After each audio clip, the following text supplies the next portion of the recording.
Hello all informers, welcome to the Lopius channel. In here, we will discuss some information that you already know or you don't know. Before that, let's opening first.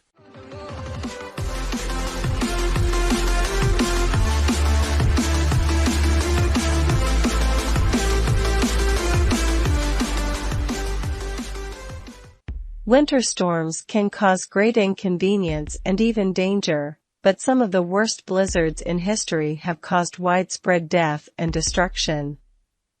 The so-called no-name storm hit the northeastern United States in March 1993. With winds reaching up to hurricane force, it produced such high waves that it left behind a swath of damage. The Great Blizzard of 1888 was also devastating, causing widespread power outages and transportation disruptions. Even more deadly was the Caroline Death March, a series of blizzards that struck Sweden and killed thousands of people. And a severe winter storm hit Afghanistan, unleashing heavy snowfall and high winds that killed many. These examples show that while blizzards may be beautiful to watch, they can also be deadly serious business. What is the fifth blizzard on this list? It's too bad to mention in the introduction, you'll have to keep reading to find out.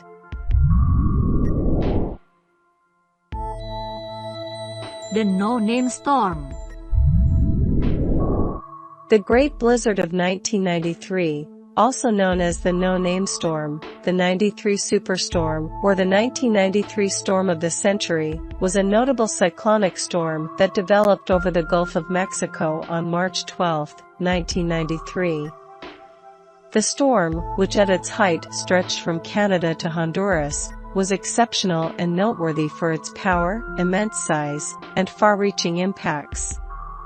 The cyclone passed through the Gulf of Mexico, the eastern United States, and eastern Canada. In the end, the storm vanished in the North Atlantic Ocean. Following this storm, areas of the southern United States and the eastern United States experienced record-low temperatures. More than 10 million households in the United States lost electricity due to the storm. There were 208 fatalities due to the storm, which affected an estimated 40% of the nation's population. The storm claimed 318 lives and left $2 billion in damages in 1993. At Mount LeConte in Tennessee, where 56 inches, 140 centimeters, of snow fell, and on Mount Mitchell in North Carolina, the eastern U.S.'s tallest mountain, 50 inches, 130 centimeters, of snow fell, resulting in 15-foot, 4.6 meters, drifts. The most significant recorded snowfall amounts were both recorded there. The Great Blizzard.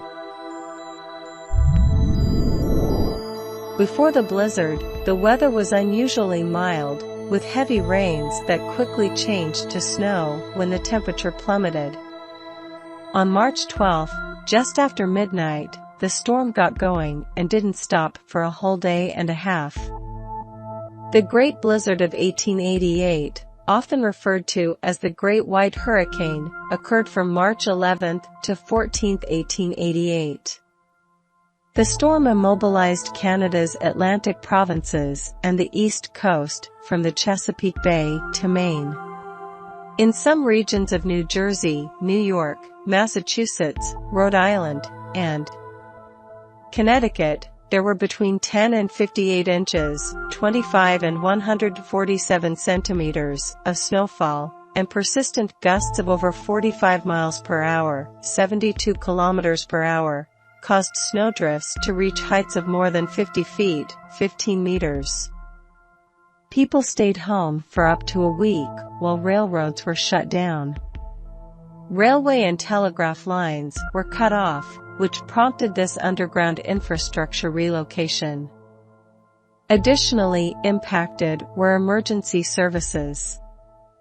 In New York, neither rail nor road transportation was feasible for days, and it took 8 days to clear drifts from the New York-New Haven Railroad in Westport, Connecticut. The storm's impact on transportation contributed to the development of Boston's first subway system, which opened 9 years later.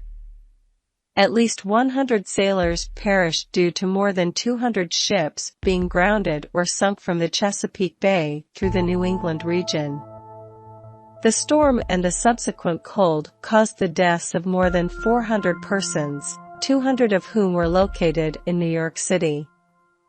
The snow was attempted to be pushed towards the Atlantic Ocean.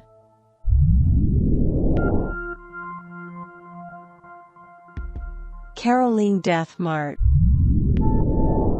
By 1718, Sweden had given up on its eastern lands to Russia after suffering numerous defeats in the Great Northern War. Charles XII of Sweden, unable to take these back because of his weakness, instead planned an attack on Norway to put pressure on Frederick IV of Denmark to make significant concessions during the subsequent peace treaty negotiations. Lieutenant General Carl Gustav Armfelt was instructed to direct his poorly equipped soldiers in a diversionary attack from Jamland towards Trondheim. Armfelt unsuccessfully attempted to take Trondheim in 1718. Then Norwegian army was reduced from 10,000 to 6,000 soldiers due to starvation and bad weather.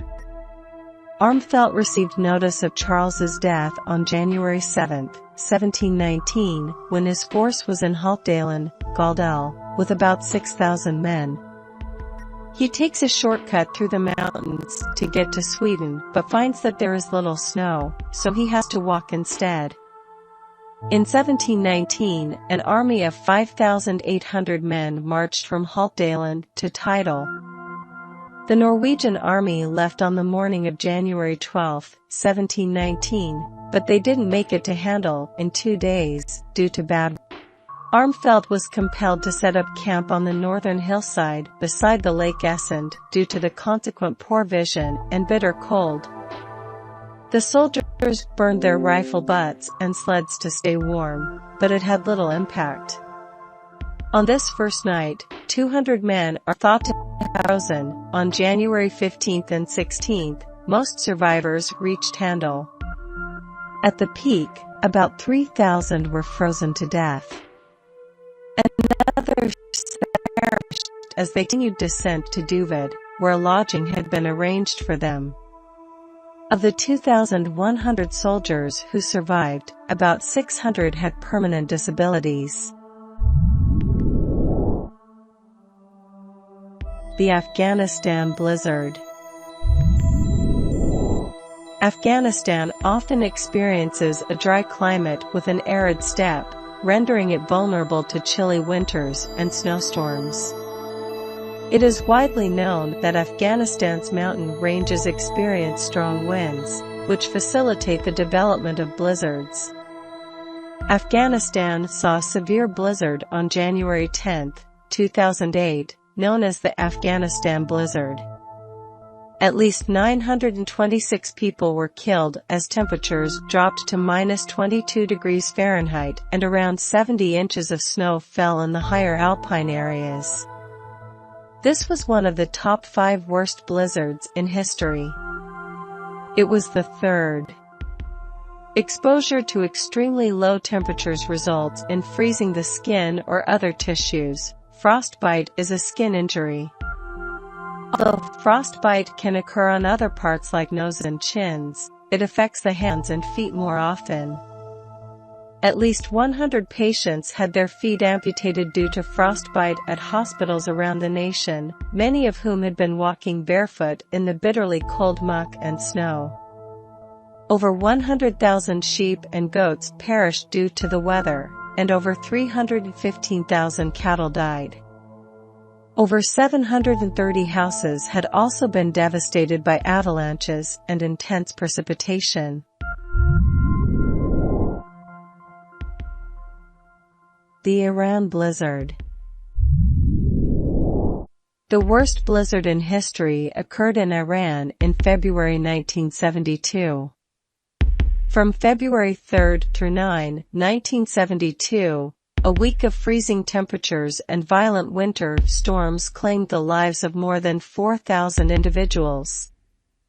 In the northwest, center, and south of Iran, storms deposited more than 3 meters, 9.8 feet, of snow throughout rural areas. Up to 8 meters, 26 feet, of snow fell on southern Iran, burying at least 4,000 people. The city of Ardakan and neighboring villages were the hardest damaged, according to reports from the newspaper Deadliest, and there were no survivors in Kakan or Kumar. The settlement of Sheklab and its 100 residents were buried in the northwest. By the end of January, western Iran had already had many snowstorms. Between February 3 and February 8, a blizzard that moved from Azerbaijan to Iran dumped 7.988 meters of snow, the equivalent of a 2.5-story structure. Trees and electricity wires were damaged. In addition to trapping automobiles beneath its weight, the buried trains, roads, and numerous settlements. A portion of the site was accessible to rescue helicopters on February 9 during a 24-hour pause. First responders discovered significant snowdrifts where there were communities. When these were dug out, frozen remains were frequently found. Before the February 11 blizzard, they found 18 bodies in the village of Sheklab. The rescue personnel was compelled to leave. 2 tons of supplies, including bread and dates, were dropped on snowdrifts near settlements by army helicopters. This was done in the belief that if the locals could build a tunnel out of their current places, they would be able to restock themselves. No individuals were able to gain from this. 100 people lived in Sheklab, but none of them made it.